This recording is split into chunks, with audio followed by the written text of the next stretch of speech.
Well,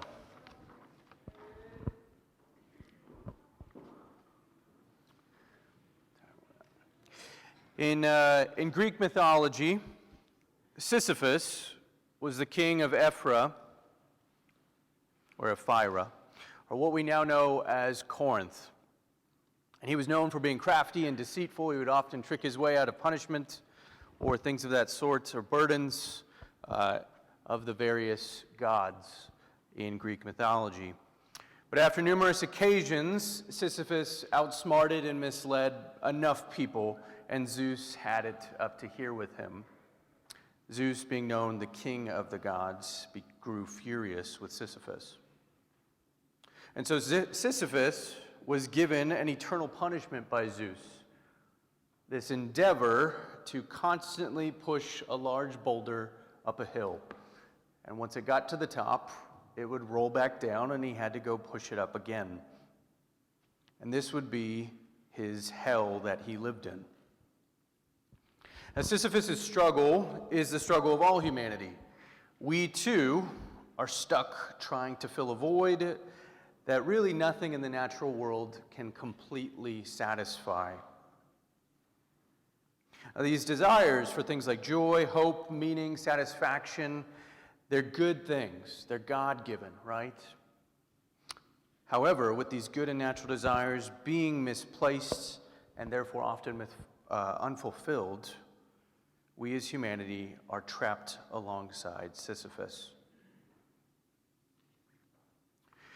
The Rolling Stones summarized this plight of humanity's endless endeavor when they sang nearly 60 years ago, "I can't get no satisfaction.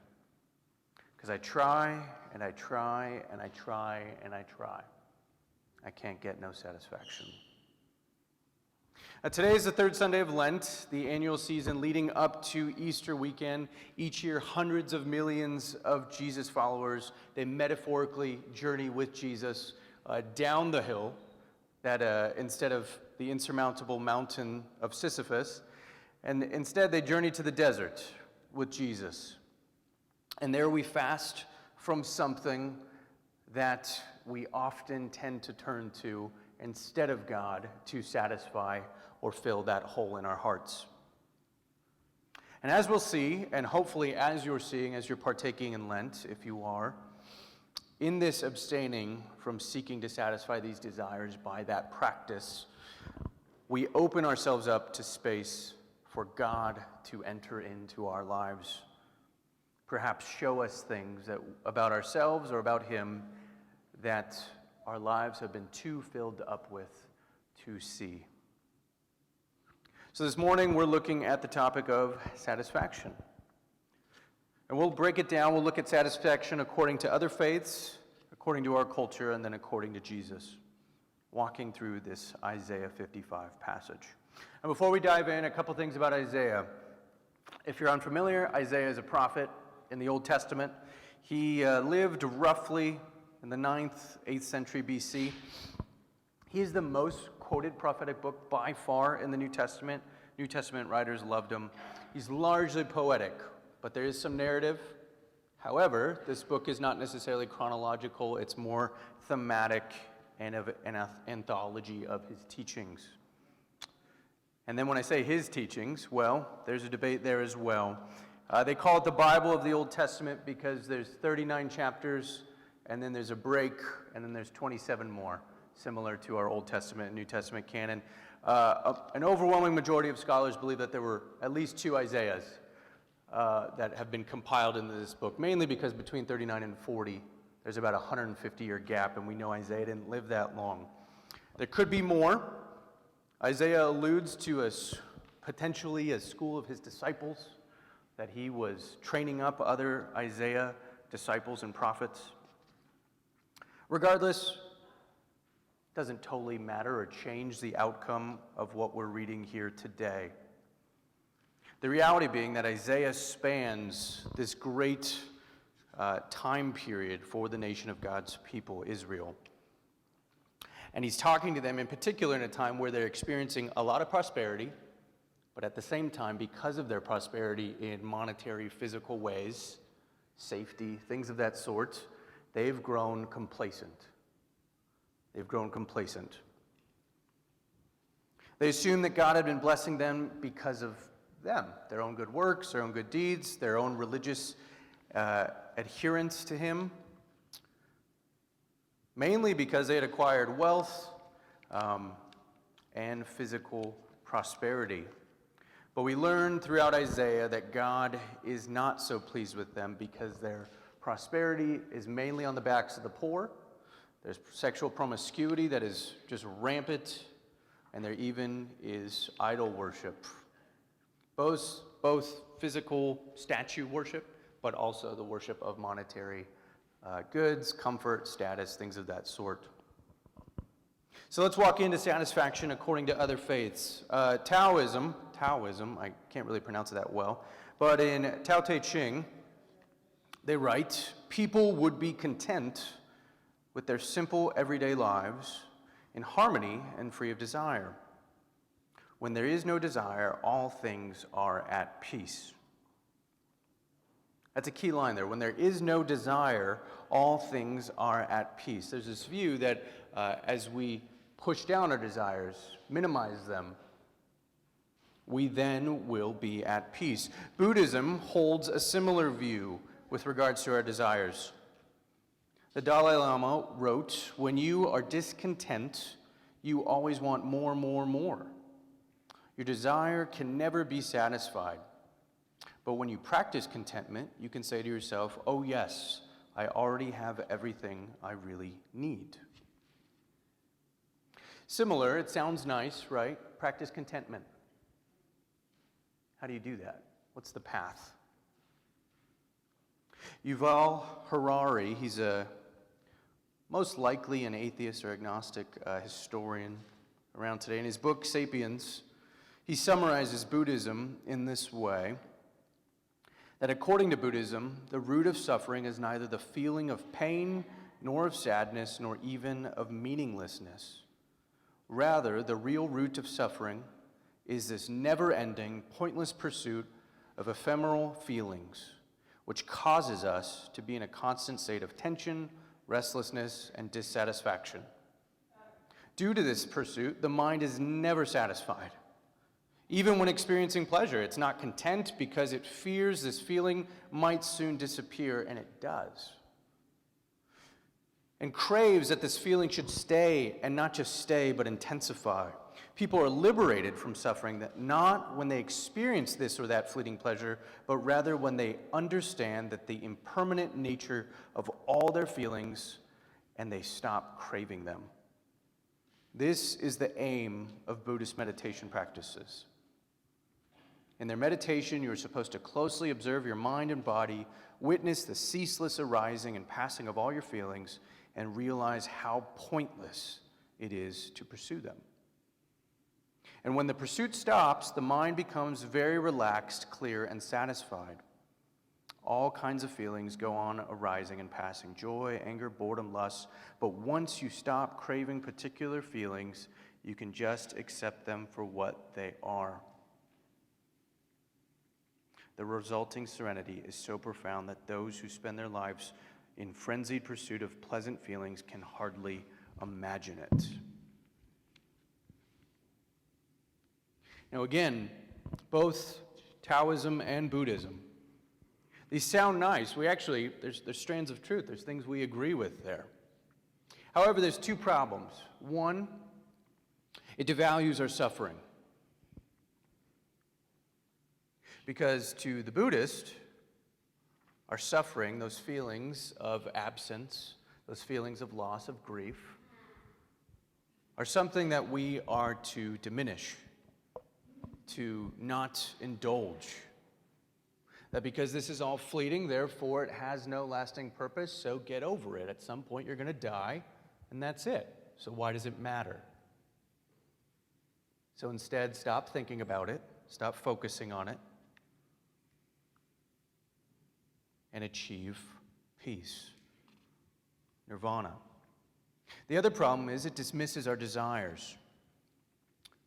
We have these innate desires, it acknowledges them, and yet at the same time, both Taoism and Buddhism is calling us to diminish, if not destroy, eliminate our desires. Now, I don't know about you, but I don't think if we really got down to that, that is kind of the opposite of what humanity tends to think. And even our culture. We're a very self-indulgent culture, yes? In the West in particular. You do you. Be your true self. Live your best life. These are mantras of our day. And yet, one of the largest faiths in the world tends to dismiss arguably the God of our culture, our stomach, our appetites, our desires. So this dismisses our desires, whereas the way of Jesus, rather than devaluing our suffering and dismissing our desires, when we bring both in submission to the way of Jesus and to God's rule and reign, it gives meaning to our suffering, gives hope for our suffering, that this is not all there is, that there is redemption coming. Hence, as we're walking in towards Holy Week, we anticipate hope, resurrection coming.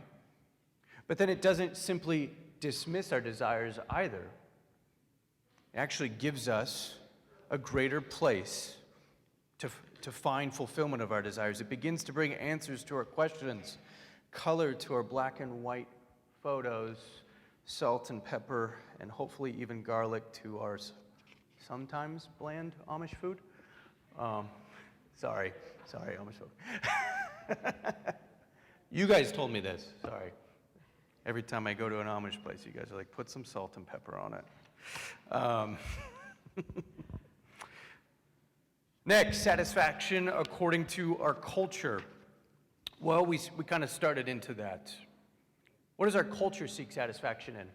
Well, there's a couple predominant ones. There's an article called The Religion of the Market by David Loy. And he discusses this mass media, never-ending insistence that we constantly demand more, and more. Hence, our streaming services, right, as a great example. This was in '97, but man, every streaming service has to give us how many new shows or movies every day, every week, or else I'm going to cancel that trial.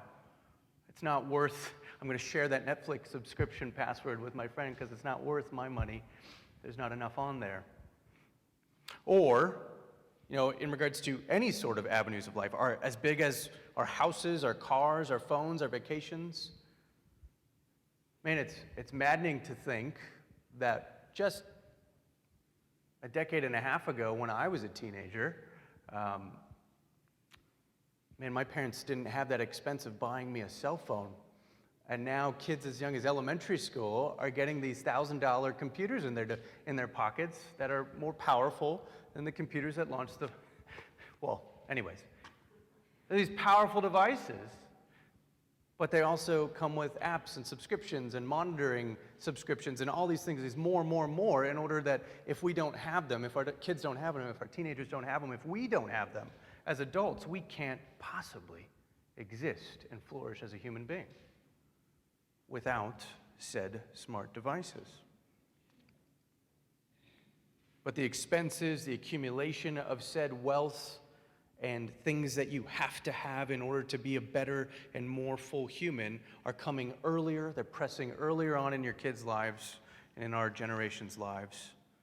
And they're pressing more and more. Similarly, if you've ever heard of the most prevalent and rising religion in America, the religion of youth sports, and I would argue extracurricular activities. This is not a joke. It's a well-known social phenomenon.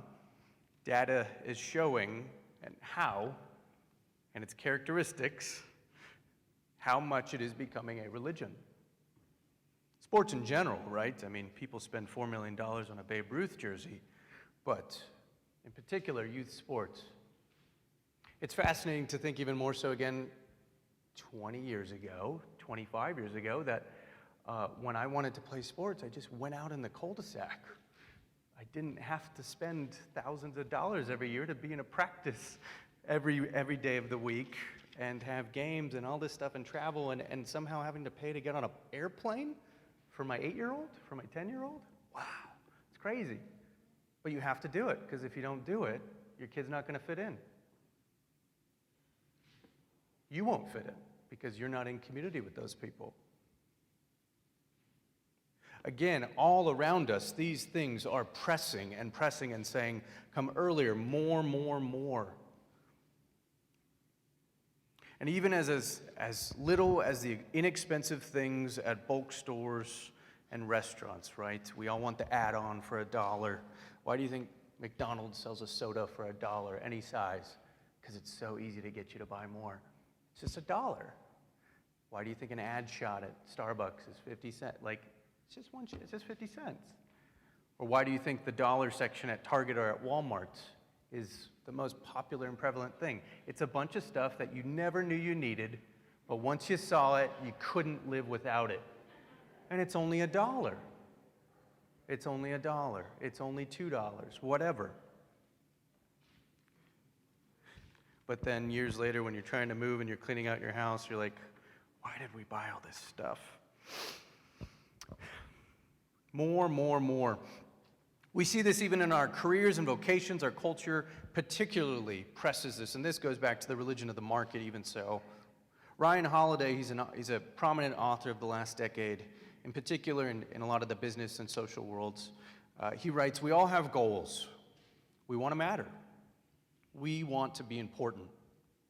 We want to have freedom and power to pursue our creative work. We want respect from our peers and recognition for accomplishments, not out of vanity or selfishness, but of an earnest desire to fulfill our personal potential. And I would largely agree. You know, there's nothing innately wrong about being told and commended for your work, right? It's when it borders into praise, or if that becomes your motivation for living, I need to do this to get the next promotion or the next pay raise, or, be recognized in my office or place of work or at home. Now, I can't pronounce this name. I looked it up on Google. I listened to it many times. Forgive me.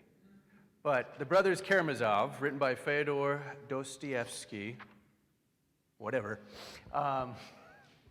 He's a 19th century writer, and he was largely an Orthodox Christian, but he writes of this endless striving for satisfaction. He says, the world says you have needs, satisfy them. You have as much right as the rich and the mighty. Don't hesitate to satisfy your needs. Indeed, expand your needs and demand more. This is the worldly doctrine of today. And they believe that this is freedom. The result for the rich is isolation and suicide, and for the poor is envy and murder. Because as the rich accumulate it more and more, it drives them apart. And yet, even at the top, they realize, hey, this isn't all it's talked up to be on the advertisements. And yet for the poor who doesn't have them, there is constant envy and even murder to obtain that which we do not have. That's why addictions, vices, and such, they know no income level, right? Perhaps the poor are more prominently exposed or even preyed upon, but drugs, sex, work, technology addiction, all these addictions and more, they know no social class. Every human and every social class in the West in particular deals with these. They are handicapped by these. They are burdened by these. That's why in Isaiah 55, in verse 2, the writer asks, why do you spend your money for that which is not bread, and your labor for that which does not satisfy? Listen carefully to me and eat what is good, and delight yourselves in rich food. C.S. Lewis in The Weight of Glory, he writes of these things that we often look to and indulge in. Good things in and of themselves, but when they become gods, becomes a problem. He writes, these things, the beauty, the memory of our own past, they're good images of what we really desire. But if they are mistaken for the thing itself, they turn into dumb idols, breaking the hearts of their worshipers. For they are not the thing itself. They're only the scent of a flower we have not found, the echo of a tune we have not heard, news from a country we have never yet visited. We're looking at the shadow of something. We're trying to find hope in and worship the shadow, when God's saying, no, I'm up here casting this shadow. All of creation shadows me. My shadow is ever present. I've embedded it throughout all of creation, and yet you're looking down. Look up. See that this points to me. That's why I like when Lewis says, when the thing itself, when these things become mistaken for the thing itself, when these things become mistaken for God himself. The last Lewis quote before we get into satisfaction according to Jesus. And this is one quote that for me in my faith journey towards the end of high school, this quote in particular was a pretty, and this chapter was pretty prevalent in the Spirit opening my eyes to see the reality of God more. Lewis writes, the Christian says, creatures are not born with desires unless satisfaction for those desires exists. A baby feels hunger. Well, there's such a thing as food. A duckling wants to swim. Well, there's such a thing as water. Humanity feels sexual desires. Well, there's such a thing as sex. If I find in myself a desire which no experience in this world can satisfy, the most probable explanation is that I was made for another world.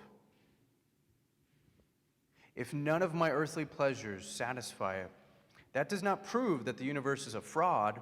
Probably earthly pleasures were never meant to satisfy it, but only to arouse it, or to point to it, to suggest the real thing.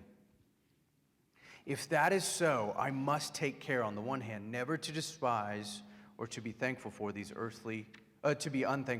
earthly blessings, and on the other hand, never to mistake them for the something else of which they are only a kind of copy, or an echo, or a mirage. I must therefore keep alive in myself the desire for my true country, which I shall not find till after death. I must never let it get snowed under or turn inside out. I must make it the main object of life to press on to that country and to help others do the same. And it's Lewis is pointing us to, lastly, satisfaction in and according to Jesus. Now, God made us with these desires, but as Lewis notes, Isaiah is going to point to us that these needs were meant to drive us to the one who can truly satisfy these. So starting in verse 1, this is why Jesus teaches us to pray. Give us this day our daily bread. Yes, physically, give us our physical food, but that physical food is meant to point us, again, a shadow of the figure of the true bread of life. So starting in verse 1, Isaiah says, Ho, everyone who thirsts. Now this phrase, ho, it sounds weird.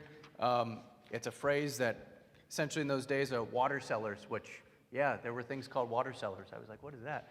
But in the market, there wasn't just tap water. They're selling jugs of water. And they're calling out in the markets.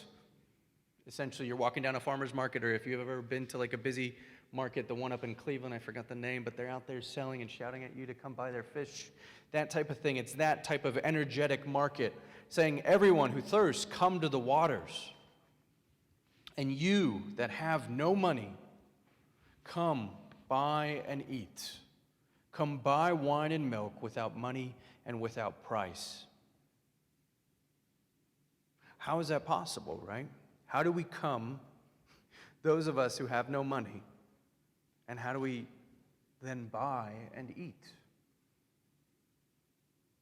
And notice the things he's mentioning. Saying, thirst, come to the waters. Wine, milk, water. Eventually he gets to bread. These basic things of substance, milk being, and bread being, and water being symbols of substance. Wine being symbols of even celebration. Come, buy.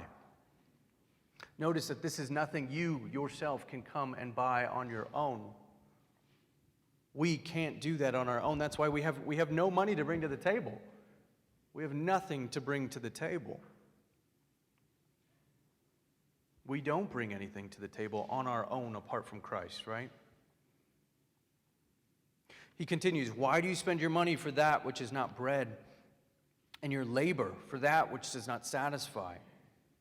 What are you doing seeking satisfaction in things that are not me or of me? See, even things such as relationships can be that idol. If you're ever in a significant relationship or a friendship or a dating or marital relationship of that sort, even a parent, any sort of person, those are not meant to be, even in marriage, not meant to be the main source of love and hope and purpose. They are meant to point you to the marriage of Christ and his church. Our youth pastor, I remember, would tell us all the time, and I would love going to his weddings, because he would ask in his vows, ask in his questioning of them, do you promise to love them in a way that shows her and the world, or him and the world, that they are not God, but God is God? It was very heavy. It was very thought out. And I was like, wow. And to that, that little Steve-ism, Steve's his name, he's got a couple of those one-liners that just sticks with us. And I can hear him saying it to me now. Why are you trying to feast on things that are not bread?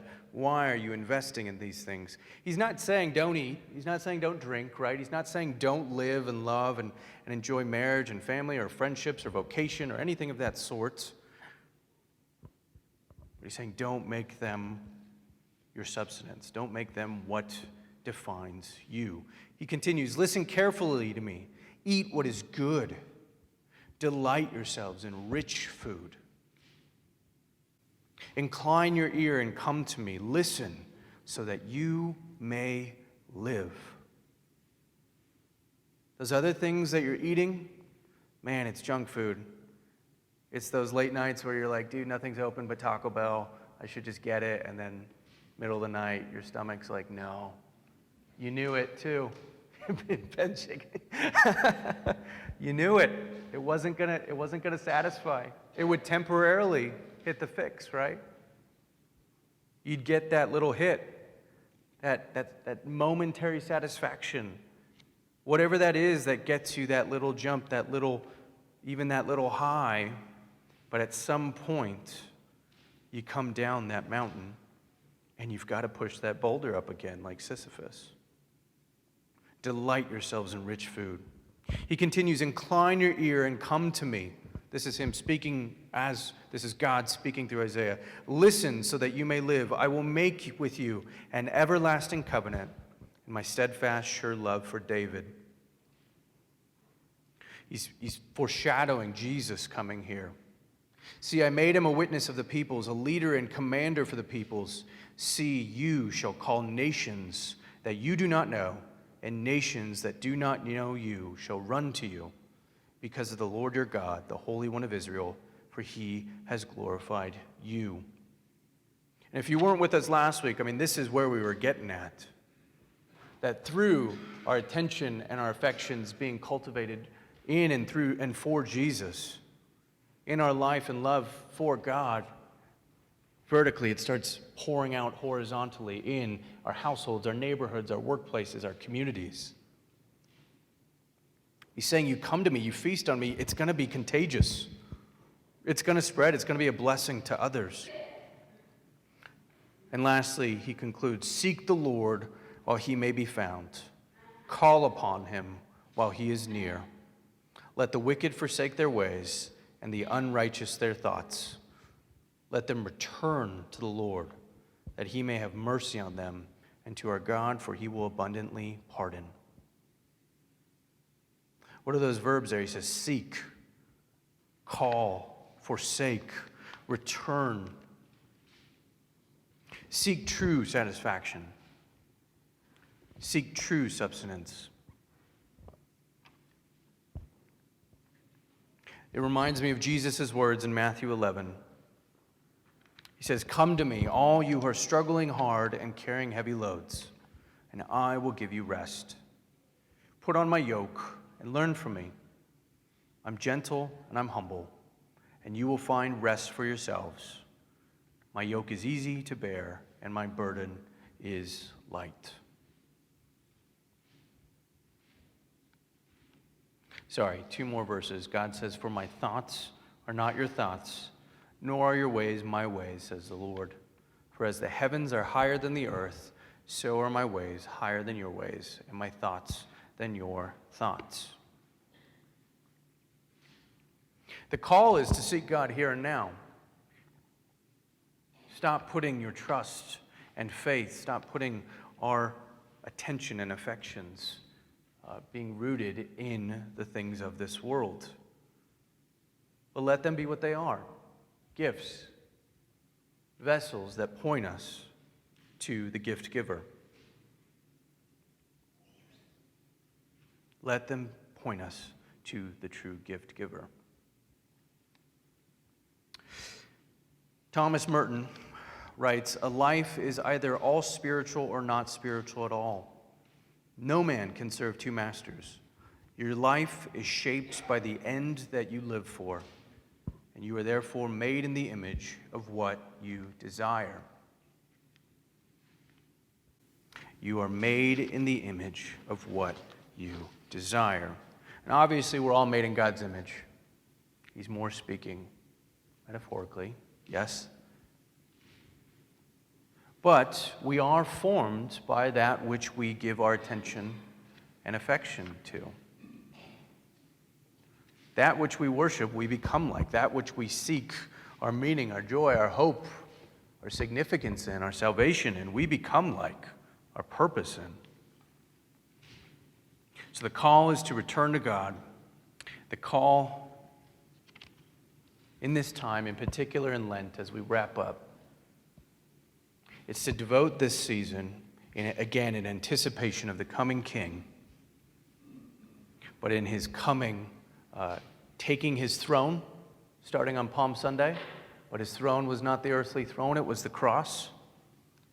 And through that cross, he received his crown in the resurrection.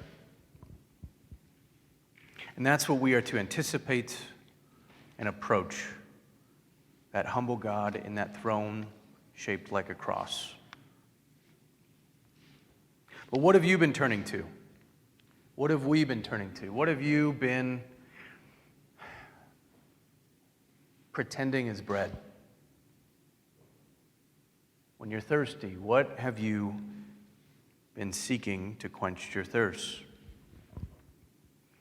I know for me, the thing I've been fasting from, again, it's still tempting. But it more and more, as the days progress, you realize, how much there was just an innate inclination to seek some sort of dopamine hit or some sort of feeling of understanding or peace or arrival in that action. But what are you turning to? Maybe it's something simple, yes, but it could be something big. Maybe it's something in your vocation or the way you're relating to people. Maybe it is relationships. Maybe it's career and the striving to obtain more and more, to just get that next, I know that feeling, that endeavor to just get your savings account a little higher. I know for me, we planned a trip a little bit ago, and I'm like, I just want to get to the trip. But guess what? The trip's never, it's never heaven on earth. It just isn't. You need to see it for what it is. Keep it at where it's meant to be. What are you turning to? What are you seeking to be your bread instead of the bread of life? This morning, we are inviting each of you to come to the table, participate in what's called communion, the Eucharist, the Lord's Supper, whatever you refer to it as in your background. we invite you to the table to partake in communion. Paul wrote in 1 Corinthians 11, he said, "I received a tradition from the Lord, which I also handed on to you. On the night on which he was betrayed, the Lord took bread, and after he gave thanks, he broke it and said, 'This is my body, which is for you. Do this in remembrance of me.'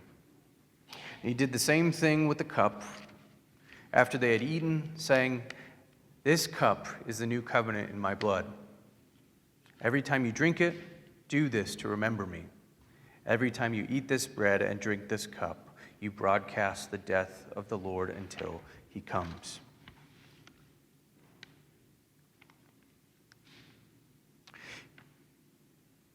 Instead of partaking in the bread that we so often go to in our daily lives, I encourage us each to take time.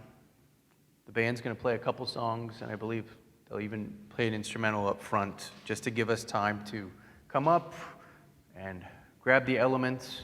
There is gluten-free bread in the bowl there, and there's cups of juice, and then if you'd like, there's also the prepackaged ones on both sides. So we invite everyone who is a follower of Jesus, after you have taken time to prayerfully reflect and maybe even if you have something to confess to God, I encourage you to do that. He's faithful and just to forgive, but to make that prayer on your own before coming and partaking in the Lord's Supper. And yes, we invite you up to the table to both receive the bread and the wine, or the juice. We've got juice here. But then to also give. If LifeBridge is your local church, we do encourage you to give sacrificially in a way so that the mission of the church can continue to go forward. And after that, we invite you to joyfully sing. Sing out to God. He's worthy of our praise. Now, typically, I understand we've taken communion kind of all at the same time, but we are more inviting in this time. Come at your own pace and place. And we encourage you, if you want to do it on your own, you can, but we encourage you to partake together, whether it be in households or family or friends, but find people to partake in communion together with, pray together, and enjoy. Seek the bread of life. And as you're praying, ask God to remind you not just in your head, but in your soul, deep within your bones, that He is the bread of life, that He is the water of life. I'm going to invite the band up, and then I'll read a prayer. But this prayer is from, I didn't write this, but I thought it was relevant for this morning's topic. And band, I invite you to, I should have said this, you guys can take communion as on your way up. Why don't you grab some elements if you'd like. But I'm going to lead us in this prayer. Would you bow, or however you pray, would you pray with me? O God of ever-flowing grace, you fill our every need and satisfy our every hunger. As we come before you to feast on your goodness, our mouths are filled with praise for your wonderful name. From generation to generation, you have sustained your people. In the deserts of life, you bring forth springs of water.